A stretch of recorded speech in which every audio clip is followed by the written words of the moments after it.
Ada 3 kelompok kata Rasul, kelak pada hari kiamat tidak akan diajak bicara oleh Allah, tidak akan dilihat oleh Allah, tidak akan dibersihkan dosa-dosanya oleh Allah. Bahkan bagi mereka azab yang sangat pedih.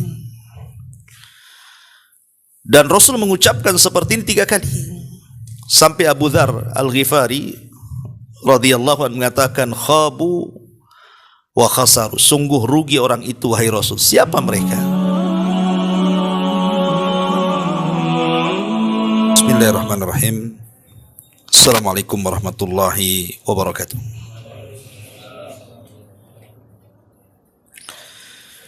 Alhamdulillah wassalatu wassalamu ala Rasulillah wa ala alihi wa sahbihi wa mawalah wa la hawla wa la quwata illa billahi wa ba'du. Kita lanjutkan kembali kajian kita, masih membahas tafsir singkat dari Juz Amma, dan kita sudah masuk pada surah Al-Mutaffifin ayat ke-7 dan seterusnya. A'udzubillahi minasyaitonirrajim. Bismillahirrahmanirrahim. Kalla inna kitabal fujjari lafi sijjin wa ma adraka mas sijjin kitabum marqum wailun yawma idzin lil mukadzibin alladzina yukadzibuna biyaumiddin wa ma yukadzibu bihi illa kullu mu'tadin athim. Kalla inna kitabal fujjari lafi sijjin. Janganlah sekali-kali begitu. Artinya bicara soal kecurangan dalam berniaga. Sesungguhnya catatan orang-orang yang durhaka itu benar-benar tersimpan dalam sijin. Wa ma adraka mas sijin, tahukah engkau apa itu sijin? Kitabum marqum, kitab yang berisi seluruh catatan amal. Wailun lil mukadzibin, wailun yawma idzin lil mukadzibin, celakalah pada hari itu bagi para pendusta. Alladzina yukadzibuna biyaumiddin, yaitu orang-orang yang mendustakan hari pembalasan. Wa ma yukadzibu bihi illa kullu mu'tadin athim, tidak ada yang mendustakannya tentang hari pembalasan itu kecuali setiap orang yang melampaui batas lagi sangat berdosa. Ma'asyiral muslimin wal muslimat rahimani wa rahimakumullah. Sebelum kita menjelaskan ayat per ayat dari surah Al-Mutaffifin ini, ayat ini menjelaskan tentang para pendusta akan hari kiamat, dan khitabnya secara khusus kepada orang-orang musyrik Arab, orang-orang kafir di zaman Nabi, tetapi juga khitabnya bagi kita, karena ibrah Quran itu bukan khususnya ayat itu turun kepada siapa, tetapi umumnya lafaz mencakup kita semua. Ma'asyiral muslimin wal muslimat rahimani wa rahimakumullah. Kenapa orang-orang musyrik Arab di zaman itu mereka mengingkari bahwa tidak ada balasan setelah kematian?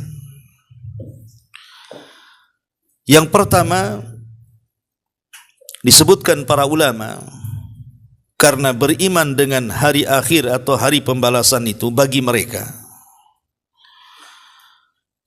itu sama saja mereka akan mendapatkan kehancuran kelak pada hari kiamat, karena kebiasaan mereka yang tidak bisa meninggalkan maksiat kepada Allah Azza wa Jalla, dan setiap maksiat itu pasti ada balasannya. Jadi mereka menganggap kalau ada pembalasan, binasalah kami kalau begitu. Yang kedua, setiap nikmat yang Allah Subhanahu wa taala berikan kepada mereka di dunia akan dihisab pada hari kiamat. baik itu berupa harta, baik itu berupa umur, waktu, dan begitu seterusnya. Dan itu mereka tidak mau seperti itu. Jadi mereka ingin hidup senang-senang tanpa ada hisab. Makanya dengan sebab itu mereka tidak mau beriman dengan hari akhir. Kemudian yang ketiga, karena kalau ada balasan pada hari kiamat, itu sama dengan membuka aib mereka. Karena sebagian mereka orang-orang jahiliyah itu, mereka orang-orang zalim, suka menindas orang-orang yang lemah, suka mencuri, mengambil hak orang lain. Sementara pada hari kiamat, semua catatan amal kita akan ditampakkan di hadapan manusia, dan itu akan mempermalukan diri mereka. Lah, tiga sebab inilah kenapa kemudian orang-orang jahiliyah itu, orang-orang musyrik ataupun orang-orang kafir di zaman itu mengingkari tidak adanya hari akhir ataupun hari pembalasan. Makanya Allah Subhanahu wa taala singgung di sini. Dan rata-rata ayat-ayat makkiyah, ikhwan, kalau antum membaca Al-Quran, ayat-ayat makkiyah ya, bukan ayat-ayat madani. Maksudnya ayat-ayat makki itu turun sebelum hijrah, dan ayat madani itu turun setelah hijrah. Itu umumnya bicara soal akidah, soal keimanan dengan hari akhir, soal balasan, soal hisab, soal sorga, soal neraka, dan begitu seterusnya. Karena memang pada Mekah itu Nabi SAW dihadapkan dengan orang-orang kafir musyrik yang mereka mengingkari adanya hari kebangkitan. Makanya ayat-ayat yang turun itu kebanyakan seputar itu. Kalau antum mengikuti tafsir Al-Quran dari mulai awal surat sampai kul a'udzu birabbin nas sampai sekarang surah Al-Mutaffifin, umumnya juz amma itu makkiyah. Karena banyak bercerita tentang akidah masalahnya, tentang keimanan kita dengan hari akhir. Ma'asyiral muslimin wal muslimat rahimani wa rahimakumullah. Tentu dalam Islam ada dampak yang akan diberikan kepada orang-orang yang mengingkari atau mendustakan hari akhir itu. Apa saja dampak buruknya? Pertama, orang yang mendustakan tentang adanya hari akhir itu adalah sababun lil adzabil alim wal bu'du an rabbil alamin. Sebab dia akan mendapatkan azab yang pedih dan jauhnya dia dari Rabb semesta alam. Disebutkan dalam sebuah hadis, Nabi SAW mengatakan, "Thalathatun la yukallimuhumullahu yaumal qiyamah wala yanzuru ilaihim wala yuzakkihim walahum adzabun alim." Ada tiga kelompok, kata Rasul, kelak pada hari kiamat tidak akan diajak bicara oleh Allah, tidak akan dilihat oleh Allah, tidak akan dibersihkan dosa-dosanya oleh Allah, bahkan bagi mereka azab yang sangat pedih. Dan Rasul mengucapkan seperti ini 3 kali, sampai Abu Dzar Al-Ghifari radhiyallahu anhu mengatakan, khabu wa khasaru, sungguh rugi orang itu wahai Rasul. Siapa mereka? Maka Nabi SAW mengatakan, al-musbil, pertama orang yang isbal, orang yang melembrehkan pakaiannya di bawah mata kaki bagi laki-laki. Kemudian al-manan, orang yang mengungkit-ngungkit pemberian.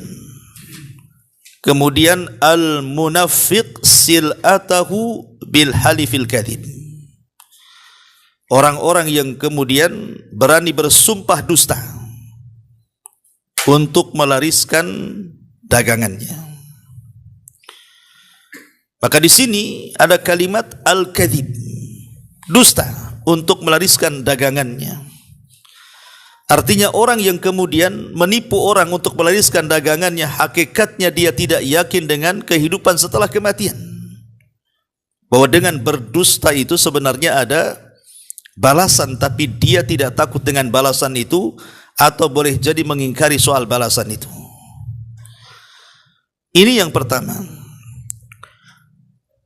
Kemudian yang kedua, al-kadzibu sababun lidukhulin nar, bahwa dusta ataupun mengingkari adanya hari akhir itu adalah sebab Allah akan memasukkan dia ke dalam neraka.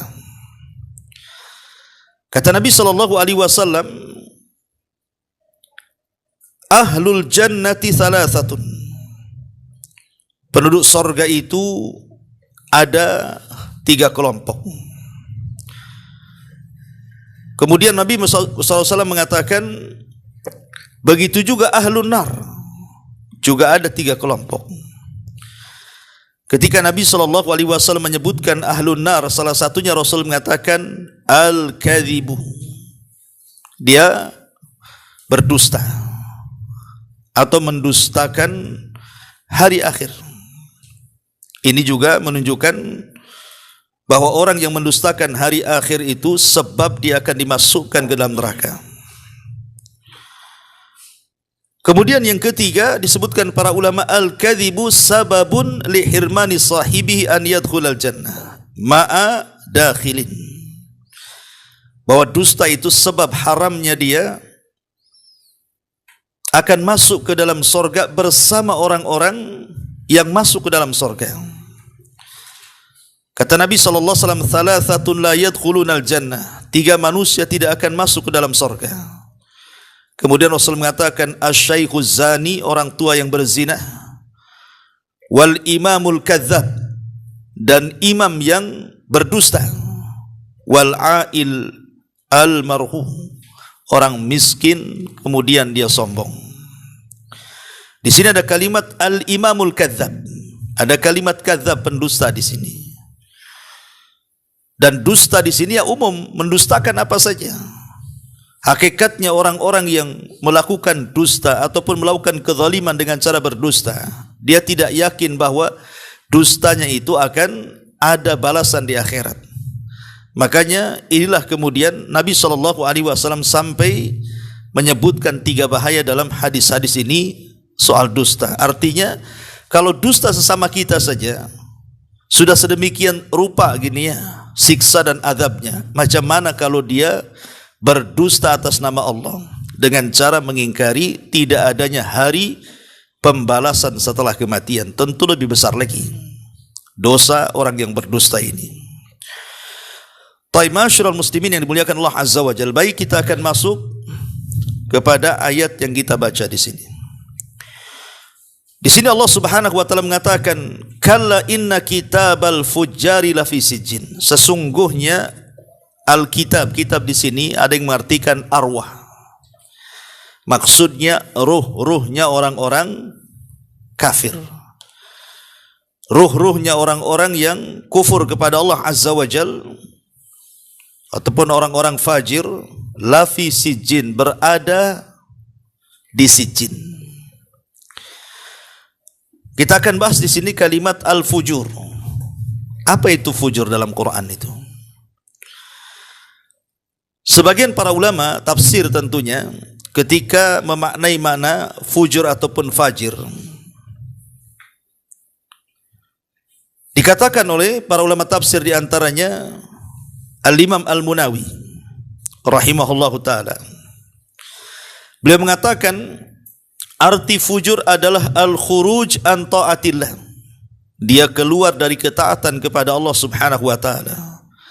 Maka setiap orang yang keluar dari ketaatan dalam bahasa Arab disebut fajir ataupun fujur. Ada juga yang mengatakan maksudnya fujur adalah al-imbi'atsu fil ma'asi wat tawassu fiha. Orang yang tenggelam dalam kemaksiatan dan dia melebarkan kemaksiatannya kemana-mana. Jadi orang yang banyak sekali macam-macam maksiat dia lakukan, itulah orang fajir namanya. Ada juga yang mengatakan fajir di sini atau fujur adalah mailun anil haqqi ilal batil. Seseorang berpaling dari kebenaran dan memilih kebatilan. Tapi ada juga yang mengatakan fajir ini terkadang diartikan kafir. Kafir dengan fajir itu sama sebenarnya, satu makna. Itulah di antara makna fajir. Lah orang-orang fajir di sini disebutkan di sini kalla inna kitabal fujar. Sesungguhnya kitab al-fujar maksudnya arwahnya orang-orang fajir, orang-orang jahat itu, orang ahli maksiat. Lafi sijin, berada di sijin. Apa itu sijin? Disebutkan oleh para ulama ketika bicara soal apa itu sijin. Jadi sijin itu adalah tempat yang paling dasar yang ada di perut bumi. Dia di bawah 7 lapis lagi. Kan bumi itu kan ada 7 lapis tuh. Lah sijin itu masih di bawahnya lagi. Dan itulah arwahnya orang-orang kafir. Pada hari kiamat maka mereka akan disimpan di situ. Sementara arwahnya orang-orang yang beriman akan disimpan di Illiyin, di tempat yang paling tinggi. Adapun Illiyin sendiri tempat yang paling tinggi, yang paling mulia itu yashhaduhul malaika. Malaikat menyaksikannya. Tetapi arwahnya orang-orang kafir yang ada di sijin itu yashhaduhus syayatin. Yang menyaksikan adalah setan-setan. Karena di situ tempat arwahnya setan. Jadi ada yang mengatakan ruh-ruhnya orang-orang fajir itu mereka akan ditempatkan di tempat-tempat setan di sijin. Dari sini ada faedah bahwa syayatinul insi wal jin, setan manusia dan jin itu ada alaqah, ada kerjasama.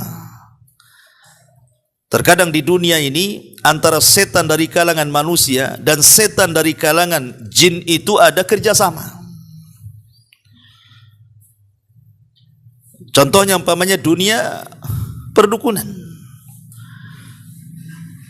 Allah Subhanahu wa taala mengatakan dalam surah Jin, "Wa innahu kana rijalun minal insi ya'udzuna birijalin minal jinni fazaduhum rahaqa." Ada sebagian orang itu dari kalangan manusia, mereka meminta perlindungan kepada sebagian dari kalangan jin. Akhirnya jin-jin itu menambah kekufuran kepada manusia. Jadi ada orang-orang itu yang bekerja sama dengan mereka. Seperti kalangan para dukun, bomo dan yang semacamnya. Ataupun mengikuti tingkah laku mereka. Dan setiap maksiat itu adalah was-was daripada setan. Makanya kenapa kemudian orang-orang yang ahli maksiat, apalagi semua maksiat dilakukannya sampai kepada tingkat fujar, maka ruh-ruh mereka akan dicampur adukkan dengan tempat-tempat setan yang ada di sijin. Makanya di sini Allah mengatakan kalla inna kitabal fujari lafi sijin. Ingatlah sesungguhnya ruh-ruhnya orang fajir, orang jahat itu akan diletakkan di sijin. Atau boleh jadi yang dimaksud kitab di sini catatan keburukan, seperti hadis Bara ibn Azib radhiyallahu anhu. Ketika Nabi SAW menceritakan tentang ruhnya orang yang beriman yang bisa melewati lapisan-lapisan langit. Sampai ruhnya orang yang beriman berjumpa dengan Allah Azza wa Jalla. Maka Allah Subhanahu wa taala katakan, kembalikan ruhnya ke dalam jasadnya, tapi angkatlah catatannya ke Illiyin, kata Allah. Tetapi orang-orang kafir, maka mereka jangan lagi berjumpa dengan Allah Azza wa Jalla. Pintu-pintu langit saja tidak dibuka. Sampai-sampai dijelaskan di dalam Al-Quran itu la tufattahu lahum abwabus sama wa la yadkhulunal jannata hatta yalijal jamalu fi samil khiyat. Jadi pintu-pintu langit itu tidak akan dibukakan kepada mereka. Dan mereka tidak akan dimasukkan ke dalam sorga sampai ada cerita unta masuk ke liang jarum, kata Allah.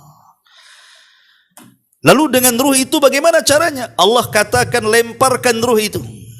Kemudian letakkan catatannya di sijin. Akhirnya ruh itu dilempar, akhirnya masuk ke dalam jasad yang ada di kuburan, maka dia merasa remek badannya, seolah-olah jatuh dari ketinggian. Adapun catatannya, seluruh lapisan bumi menolaknya. Bumi yang pertama menolaknya, bumi yang kedua menolaknya, sampai ke lapisan yang ketujuh menolaknya. Akhirnya catatan itu disimpan di tempat yang disebut dengan sijin, di bawah 7 lapis bumi lagi. Itulah sijin. Ya. Ma'asyiral muslimin wal muslimat rahimani wa rahimakumullah. Kemudian Allah Subhanahu wa taala mengatakan, kalla inna kitabal fujjar la fi sijin. Tentu kenapa orang itu bisa menjadi jahat, ikhwan? Banyak melakukan kemaksiatan kepada Allah Azza wa Jalla. Tentu ada sebabnya kan. Lah di antara sebab orang itu menjadi jahat kemudian menjadi ahli maksiat itu, pertama karena dhaful iman, boleh jadi karena lemahnya iman tuh. Makanya definisi iman itu dia bertambah dengan ketaatan, berkurang dengan kemaksiatan. Jadi salah satu orang itu jadi jahat dan ahli maksiat itu boleh jadi karena lemahnya iman, sehingga dia banyak melakukan maksiat. Atau yang kedua karena intisyarul fisqi fil mujtama, banyaknya kefasikan di tengah-tengah masyarakat. Ketika ada orang baik satu berkumpul dengan banyak orang fasik, pasti orang baik ini lama-lama jadi fasik. Karena namanya teman itu akan menarik kan. Jangan itu saya punya cerita, ada seseorang pegawai di pemerintahan itu. Dia mengatakan, Ustadz, pada awalnya saya masuk ke lembaga itu saya ingin merubah katanya. Tapi setelah saya masuk saya dimusuhi orang satu kantor katanya. Kenapa? Karena tidak ikut prosedur mereka katanya. Akhirnya dalam hati saya ini, keluar hilang pekerjaan, tetap di situ harus ikut dengan gaya mereka yang bermaksiat kepada Allah Azza wa Jalla. Itu satu kantor, gimana satu kampung coba. Ya. Kemudian yang ketiga, terkadang ghiyabu faridatil amri bil ma'ruf wa nahyi 'anil munkar. Hilangnya orang yang mencegah kemungkaran. Boleh jadi mungkin mengajak manusia kepada kebaikan itu mudah ya kan. Tapi kalau mencegah kemungkaran ini agak berat biasanya. Kalau orang ngajak sholat mungkin agak enak gitu ya, nggak tersinggung orang. Coba kalau seandainya ada orang yang melakukan bid'ah antum cegah, nggak marah dia, ya. Atau ada orang yang sedang minum khamr, antum ambil botolnya, jangan, mungkin antum dipukul sama botolnya tuh, ya. Jadi mencegah kemungkaran itu memang berat gitu ya. Lain kalau hanya mengajak kebaikan saja. Tapi justru ketika kemungkaran tidak dicegat, boleh jadi itu pula yang menjadikan akhirnya banyak orang yang melakukan kejahatan dan maksiat di mana-mana. Atau boleh jadi yang keempat, tasahul bil ma'asi. Orang itu memudah-mudahkan dengan maksiat. Ini kan dosa kecil saja, belum dosa besar katanya. Saya kan baru 1 kali, belum 2 kali. Ya. Saya kan baru coba-coba katanya, belum kayak si Anu udah kecanduan tuh. Orang kalau kemudian meremehkan maksiat, baik yang besar ataupun yang kecil, maka lama-lama kemudian namanya maksiat itu kan ada kelezatan di dalamnya, ikhwan. Pasti orang yang pernah maksiat pertama, kalau dia tidak cepat bertobat akan masuk ke maksiat yang kedua, dan begitu seterusnya. Maksiat ini ada turunannya, ya. Dan banyak lagi sebab-sebab orang itu terjatuh kepada fujur tadi. Taib, di sini Allah Subhanahu wa taala mengatakan, kalla inna kitabal fujjari la fi sijin wa ma adraka ma sijin. Tahukah kamu apa itu sijin? Sebenarnya sijin itu dalam bahasa kitanya, dalam bahasa Indonesianya adalah penjara. Si fulan ada di sijin, maksudnya si fulan ada di penjara. Dan penjara zaman dulu itu rata-rata di bawah tanah. Penjara di zaman dulu kan di bawah tanah biasanya. Nanti kemudian dikasih kerangkeng gitu kan. Nah, zaman sekarang iya di atas tanah. Sehingga istilah sijin itu ya di bawah tanah maksudnya gitu ya. Istilah penjara itu. Jadi ruh-ruhnya orang-orang kafir itu akan terpenjara di bawah tanah, dan juga ruhnya orang-orang fajir, orang-orang fasik, ahli maksiat juga akan diletakkan di situ. Kemudian Allah mengatakan kitabum marqum. Kitabum marqum, kitab yang berisi catatan amal. Jadi semua manusia, baik melakukan kebaikan, baik melakukan kejahatan, semua ada catatannya. Karena ada malaikat-malaikat itu yang ditugaskan oleh Allah memang untuk mencatat. Salah satunya Raqib dan Atid.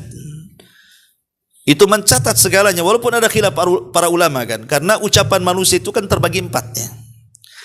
Ada yang sifatnya pahala semua, 100%. Ada yang sifatnya dosa semua 100%. Ada yang sifatnya campur aduk, ada pahala dan dosa. Ada sifatnya tidak berpahala, ya tidak berdosa juga. Itulah ucapan manusia, tidak lepas dari 4 perkara ini. Ya. Yang pertama, berpahala semua. Mungkin ucapannya itu dalam bentuk zikir, baca Quran, mengajak manusia kepada kebaikan,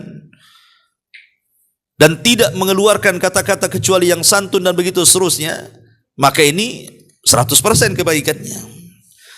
Tapi ada kemudian ucapan itu 100% keburukannya kan. Yang keluar itu hanya ghibah, namimah, cacian, makian, hinaan, macam-macam. Maka itu 100% itu dosa isinya. Tapi ada ucapan itu dia banding dia. Ya kadang-kadang dia mengucapkan yang baik di satu majelis itu. Ya kadang-kadang pula dia menggibah orang. Kadang-kadang menasihati orang, satu sisi rupanya dalam dibalik nasihat itu sedang membongkar aib orang. Ya, memang seperti itu. Tapi ada juga kata-kata itu yang enggak mengandung dosa, yang enggak mengandung pahala, kayak antum ngobrol lah sama kawan itu. Tapi ini pun menghabiskan waktu masalahnya. Kadang kalau ngobrol lama-lama ini, kadang-kadang lupa sholat, lupa macam-macam tuh. Lah kata ulama, 3-4 macam kata-kata ini semua akan dicatat malaikat. Walaupun itu bentuknya tidak ada dosa dan pahala, tetapi yang dihisab itu cuma 2 saja. Pertama ucapan yang mengandung dosa, yang kedua ucapan yang mengandung pahala saja. Tapi sebagai amanah ilmiah para malaikat yang mencatat itu, dia akan mencatat sampai kepada kalimat adu saat sakit pun dicatat. Seperti yang terjadi kepada Imam Ahmad saat sakit. Dia mengerung kesakitan mengatakan aduh. Kemudian muridnya mengatakan, ya Imam, innal anina kalimatun wal kalimatu tuktab, katanya. Ingat Imam, kalimat aduh itu kalimat loh, dan kalimat itu dicatat malaikat. Langsung diam Imam Ahmad. Padahal dia sedang mengerung kesakitan tuh, karena takut dicatat. Ya. Jadi semua catatan itu lengkap di tangan para malaikat. Itulah kitabun marqum. Ya kalau itu catatannya kebaikan, ya tentu diletakkan di Iliyin. Tapi kalau catatannya semua keburukan, maka diletakkan di Sijjin. Kitabun marqum. Kemudian Allah mengatakan, wailun yauma idzin lil mukadzibin. Celaka pada hari itu bagi para pendusta. Kalimat wail, sudah saya jelaskan bahwa kalimat wail ini banyak makna. Ada yang mengatakan kalimat wail ini artinya seseorang mendoakan dirinya sendiri akan kehancuran. Ada orang mendoakan untuk dirinya sendiri akan kehancuran. Itulah namanya wail. Ya. Tapi ada juga yang mengatakan wail itu artinya sebuah lembah di dalam jahanam. Saking panasnya kalau gunung-gunung yang ada di bumi itu dipendamkan di situ, maka akan meleleh. Saking panasnya dan terbakarnya. Bahkan dijelaskan lembah itu bukan hanya sekedar panas, tapi syadidul qa'ri, syadidul zulmi, syadidun natani. Jadi sangat dalam sehingga gelap, sangat busuk karena seluruh nanah penduduk neraka itu masuk ke situ. Itulah wail. Untuk siapa wail? Yauma idzin lil mukadzibin, bagi orang-orang yang mendustakan akan hari balasan. Orang-orang yang mendustakan akan hari balasan, maka mereka terancam dengan wailun, dengan wadin fi jahannam, syadidul qa'ri, syadidun natani, syadidul dulmi, sangat dalam, sangat busuk dan sangat gelap. Naudzubillah. Celaka bagi mereka para pendusta. Dusta ini ikhwatu fillah muliakan Allah Subhanahu wa taala, lawan daripada as-sidqu, kejujuran. Makanya Rasul mengatakan, alaikum bis-sidqi, wajib atas kalian jujur. Fa inna sidqa yahdi ilal bir, karena kejujuran itu mengarah kepada al-bir, kebaikan. Wal bir yahdi ilal jannah, sementara kebaikan mengarah ke surga. Tapi Rasul mengatakan, iyyakum wal kadzib, hati-hati kalian jangan berdusta. Fa innal kadziba yahdi ilal fujur. Nah, di sini ada kalimat fujur. Karena dusta itu mengarah kepada kefajiran, kejahatan, kemaksiatan. kefasikan. Wal fujur yahdi ilan nar, dan fujur itu akan mengarahkan kita ke dalam neraka. Jangan lagi cerita dusta kepada hari akhir yang sudah saya jelaskan akibat-akibatnya tadi. Kalau seandainya seseorang suka berdusta di dunia saja, itu banyak sekali madaratnya. Di antaranya disebutkan oleh para ulama, yang orang berdusta itu biasanya in'idamur rahati wal amni, hilangnya perasaan tenang, hilangnya perasaan aman. Karena orang berdusta takut ketahuan masalahnya, enggak tenang hidupnya tuh. Kemudian yang kedua, al-kadzibu yumridul qalba. Dusta itu bisa membuat penyakit dalam hati. Makanya Allah Subhanahu wa taala ketika menyebutkan akhlaknya orang-orang munafik, yukhadi'una Allah walladzina amanu wa ma yakhda'una illa anfusahum wa ma yash'urun fi qulubihim maradun. Dalam hati orang-orang munafik itu ada penyakit. Karena orang munafik itu ahli dusta, lisannya berbeda dengan hatinya. Kemudian yang ketiga, al-kadzib yunkisur rizqa wa yamhaqul barakah, bisa mengurangi rizki dan menghapus keberkahannya. Sebagaimana Rasul mengatakan, birrul walidaini yazidu fil umri wal kadzibu yunkisur rizqa. Berbuat baik kepada kedua orang tua bisa menambah umur, tetapi dusta itu bisa mengurangi rizki. Walaupun zahirnya bertambah, seperti orang yang curang dalam berniaga itu, zahirnya kan bertambah itu dengan kecurangannya, tetapi dihilangkan berkahnya. Naudzubillah. Kemudian yang keempat, al-kadzibu sababun libtida'il malaikati wa hirmani barakatihim. Bahwa dusta itu menyebabkan jauhnya dia dari para malaikat dan hilangnya berkah para malaikat kepada mereka. Sebagaimana hadis yang masyhur, Rasul mengatakan, idza kadzabal abdu taba'adal malaku anhu milan. Kata dia, min natani ma ja'abi. Apabila seorang hamba berdusta, maka malaikat akan menjauh darinya 1 mil karena tercium bau busuk dari kedustaannya. Tapi tentu kebusukan ini hanya dicium oleh para malaikat. Kalau setiap orang yang dusta mengeluarkan bau busuk dan kita bisa menciumnya, mungkin kita bau semua, ikhwan. Nah, kita ini juga kadang-kadang berdusta kan begitu. Tapi Allah Subhanahu wa taala menutup aib kita ini dengan cara apa? Tidak ada bau dalam maksiat. Kalau ada bau dalam maksiat itu tidak ada antum mau duduk dengan saya. Begitu juga saya tidak mau duduk juga dengan antum. Ya. Kemudian yang nomor 6, al-kadzibu sababun lihirmani min nikmatil hidayah. Dan yang bahaya, dusta itu bisa menyebabkan orang diharamkan dari nikmat hidayah. Innallaha la yahdi man huwa musrifun kadzab, kata Allah. Allah tidak akan berikan hidayah kepada orang yang melampau lagi pendusta. Dan bahaya kalau tidak dapat hidayah, sementara nikmat yang paling besar itu hidayah. Kemudian al-kadzibu sababun litardi min rahmatillah. Bahwa dusta itu menyebabkan diusirnya dia dari rahmat Allah Subhanahu wa taala, sebagaimana disebutkan dalam surah Al-Imran ayat 61. Kemudian juga al-kadzibu yahdi ilal fujur wa sahibuhu muta'awwadu binnar.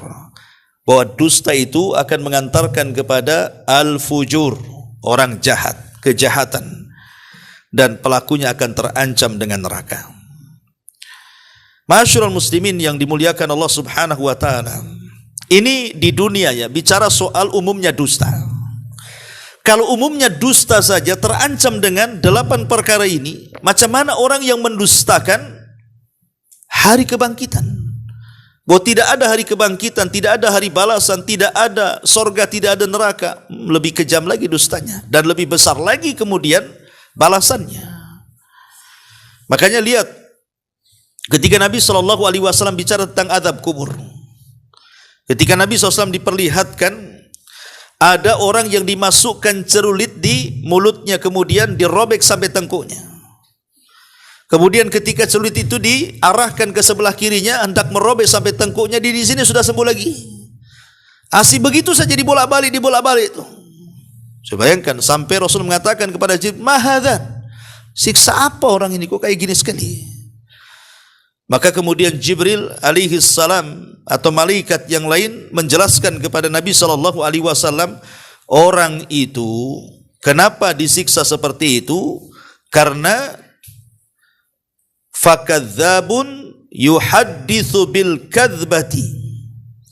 Karena orang itu pendusta, suka berdusta hatta tablughul afaq. Dustanya itu sampai melambung ke langit katanya. Dusta sampai melambung ke langit itu seperti apa? Kalau di zaman dulu mungkin susah mencontohkan dusta sampai melambung ke langit itu. Artinya dustanya kemana-mana. Ya. Tapi hari ini kita bisa pahami hadis ini dengan sangat mudah, dengan contoh yang sangat mudah sekali. Ketika orang kemudian menulis sesuatu di internet, tulisan hoax umpamanya, dusta, copy paste, itu sudah tersebar kemana-mana tuh. Kalau orang dulu berdusta itu satu desa lama menyebarnya kan, karena dari mulut ke mulut, dari telinga ke telinga. Tapi sekarang tidak perlu dari mulut ke mulut, cukup antum isi pulsa saja.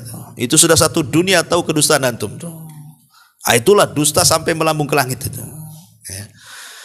Lah kalau dusta-dusta seperti ini, lihat siksaannya luar biasa di dunia, di akhirat, dalam kubur. Macam mana orang yang mendustakan hari kemudian? Makanya Allah mengatakan, wailun yauma idzin lil mukadzibin. Celaka, wail pada hari itu bagi orang-orang para pendusta. Kemudian Allah mengatakan alladzina yukadzibuna biyaumiddin, yaitu orang-orang yang mendustakan hari pembalasan, hari akhir. Dan umumnya yang suka mengingkari hari pembalasan itu kalau dulu ya zaman Nabi ya orang-orang jahiliyah, orang-orang musyrik Arab kan itu. Kalau zaman sekarang yang mungkin orang-orang ateis, ya. Orang-orang yang tidak percaya dengan Tuhan, Tuhan aja nggak percaya, apalagi hari setelah kematian makin nggak percaya lagi. Tuhannya aja nggak percaya kan gitu. Orang-orang ateis, orang-orang orientalis dan begitu seterusnya, mereka tidak yakin dengan itu. Makanya kemudian Allah mengatakan, wa may yukadzibu bihi illa kullu mu'tadin atsim. Tidak ada yang mendustakan hari kemudian itu kecuali setiap orang yang mu'tad, melampaui batas, atsim, orang yang banyak melakukan dosa. Jadi mu'tad itu orang yang melampaui batas. Melampaui batas-batas syariat, ataupun atsim, banyak melakukan dosa. Karena orang banyak melakukan dosa itu takut kalau seandainya dia akan dihisap, makanya diingkari, tidak ada kehidupan setelah kematian itu. Kemudian Allah Subhanahu wa taala memberikan alasan kenapa orang-orang musyrik Arab itu mengingkari, karena idza tutla alaihi ayatuna qala asatirul awwalin. Apabila dibacakan kepada mereka ayat-ayat kami, mereka pun berkata itu dongeng-dongengannya orang terdahulu katanya. Itu dongengannya orang terdahulu. Ya. Ma'asyiral muslimin yang dimuliakan Allah Subhanahu wa taala. Dahulu di zaman Nabi sallallahu alaihi wasallam ada orang musyrik. Orang musyrik ini merasa cerdas gitu ya, karena suka ya sudah melanglang buana, bahasa kitanya sudah jauh mainnya ke sana kemari. Dan selalu mendengar kisah-kisah di beberapa tempat tentang kisah-kisah fiktif. Banyaklah di negeri kita kan ada juga kisah-kisah fiktif, kisah-kisah yang di desa-desa kayak cerita Tangkuban Perahu gitu ya, Maling Kundang atau apa kan, cerita rakyat tuh kan itu belum tentu juga kebenarannya kan itu ya. Bisa ya bisa tidak, namanya cerita rakyat, sanadnya aja nggak jelas kan itu. Lah ada orang-orang di zaman Rasul itu orang musyrik yang suka dengan cerita-cerita rakyat gitu, diambil dari negara-negara luar. Ya. Kemudian dia mengatakan bahwa apa yang dikisahkan Muhammad itu tidak lebih hebat dibandingkan yang aku kisahkan katanya. Kemudian dia bacakan kisah-kisah itu. Makanya turun ayat, idza tutla alaihim ayatuna qalu asatirul awwalin. Apabila dibacakan ayat-ayat Al-Qur'an disangkanya itu adalah dongengan-dongengan Muhammad dari umat-umat terdahulu katanya. Karena isinya Quran itu kan tentang kisah-kisah umat dulu kan. Kisahnya para nabi, kisahnya kaum para nabi, kisahnya para pendusta nabi. Kebanyakan umat-umat itu diceritakan dalam Quran. Tetapi ikhwatu fillah muliakan Allah Azza wa Jal, bahwa kisah-kisah dalam Al-Quran itu semua benar, karena yang mengkisahkan bukan nabi. yang mengisahkanlah wahyu yang Allah turunkan kepada Nabi sallallahu alaihi wasallam, wa ma yantiqu anil hawa in huwa illa wahyun yuha. Bahwa Nabi SAW tidak pernah mengucapkan dengan hawa nafsunya, yang diucapkan adalah wahyu yang diwahyukan kepadanya. Ya. Ma'asyiral muslimin yang dimuliakan Allah Azza wa Jalla, ini di antara tafsir singkat dari surah Al-Mutaffifin ayat ke-7 sampai ke-10. Wallahu a'lam bishawab. Enggak usah banyak-banyak ya. Sedikit-sedikit aja. Mudah-mudahan ada manfaatnya. Sebelum saya tutup, kalau ada yang bertanya, silahkan kita buat tanya jawab. Silakan ibu-ibu kalau mau bertanya.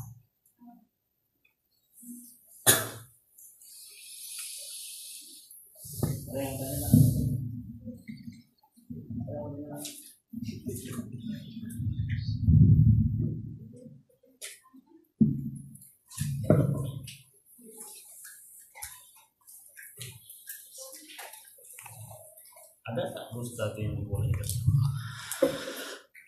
Oke, ada pertanyaan dari tuan rumah. Ada enggak dusta yang dibolehkan? Asal dusta itu dilarang. Sampai Syekh bin Baz pernah ditanya, saya mendengar di salah satu YouTube. Jadi dia mengatakan, Syekh, boleh enggak orang tua mendongengi anaknya sebelum tidur? Dengan kisah-kisah yang sebenarnya tidak ada kisah-kisah itu, tapi isinya bagus untuk mendidik. Kalau zaman kita ini mungkin kisah kera dan apa itu, kancil dan kera gitu ya, dengan kura-kura apa gitu kan, zaman dulu kan begitu kan. Memang kan di dalamnya kan ada kadang-kadang pelajaran tentang bahaya dusta, bahaya malas, bahaya bakhil, macam-macam lah. Tetapi kan dirangkai seolah-olah sebuah cerita, padahal cerita itu tidak ada. Ya tidak mungkin juga kera ngobrol dengan kancil, kenyataannya kan. Coba dikurung kera sama kancil, ngobrol nggak tuh? Itu kan kisah-kisah fiktif kan. Jadi Syekh ditanya, boleh nggak kita seorang orang tua itu mengkisahkan kisah fiktif kepada anak untuk memberikan pembelajaran? Apa kata Syekh? Dia mengatakan sebaiknya ditinggalkan. Karena banyak kisah-kisah yang lebih baik dibandingkan itu. Kisah para nabi, kisah para sahabat, kisah para ulama. Ngapain kisah-kisah seperti itu? Akhirnya yang di otak anaknya itu ya taunya ya kura-kura saja akhirnya kan. Tidak kenal dia Imam Syafi'i, Imam Ahmad, Imam Abu Hanifah, imam-imam para sahabat, tidak kenal dia.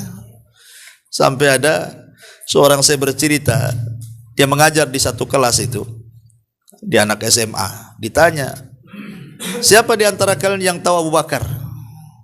Salah satu santrinya mengatakan, saya. Siapa? Mungkin dia Nabi katanya. Saking jahilnya tidak tahu Abu Bakar. Ya. Lah jadi sebaiknya asal dusta itu tak boleh. Walaupun ada kebaikannya. Tetapi apakah semua dusta itu dilarang? Tidak. Ada dusta yang dibolehkan. Satu, dusta yang dibolehkan itu kalau dalam rangka menjaga darah kaum muslimin. Ada orang Islam mau dibunuh sama orang kafir. Ada dua tetangga nih bertengkar.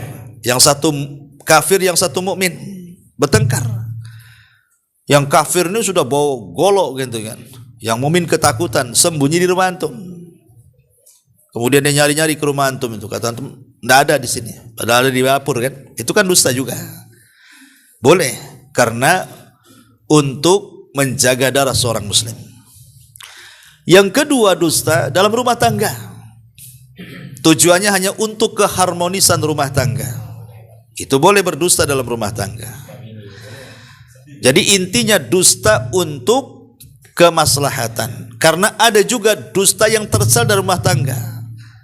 Contoh umpamanya seorang istri berdusta kepada suami, bang, itu suami tetangga kalau saya dari pasar nengokin saya terus. Kira-kira antum marah nggak sama tetangga itu? Oh, ambil pentungan, kurang ajar dia, ganggu istri saya kan itu. Ini dusta tak boleh kayak gini. Itu dusta mancing-mancing itu, keributan. Ya. Maksudnya dusta dalam rumah tangga keharmonisan itu ya maksudnya dusta dalam bentuk pujian. Ya, oh kamu itu cantik, padahal paling jelek satu kampung, nggak masalah. Ya. Oh pakaiannya bagus, padahal norak. Gitu. Oh masakannya enak, padahal kecut dan asin macam-macam. Tidak ada masalah kalau itu. Ya, ataupun mungkin antum dipuji istri antum. Wah, paling putih padahal hitam sendiri di kampung itu. Pamannya. Enggak ada masalah kalau hanya untuk keharmonisan keluarga. Ya, itu dusta-dusta yang ataupun dalam bentuk tauriah, terpaksa berdusta, tapi dengan tauriah seperti Ibrahim, ya. Ketika ditanya oleh Namrud, "A anta fa'alta hadza bi alihatina ya Ibrahim?" Ibrahim, kau yang menghancurkan patung-patung itu ya? Ya, kata Ibrahim sambil jempolnya nunjuk patung yang paling besar itu. Bal fa'alahu kabiruhum hadza, katanya. Yang melakukan bukan aku, katanya. Itu patung yang paling besar, toh palunya juga di situ, katanya. Padahal maksud Ibrahim itu yang melakukan jempolnya ini, tapi diarahkan ke patung. Ya. Kenapa kemudian Ibrahim mengarahkan ke jempol begini, bukan begini? Begini. Karena memegang sesuatu itu kalau tanpa jempol tidak akan kuat. Antum pegang palu, jempol jangan ikut campur. Kira-kira ada tenaga enggak? Nih gagang nih, antum gini ketuk-ketuk mana bisa. Yang buat kuat pegangan itu jempol. Kan?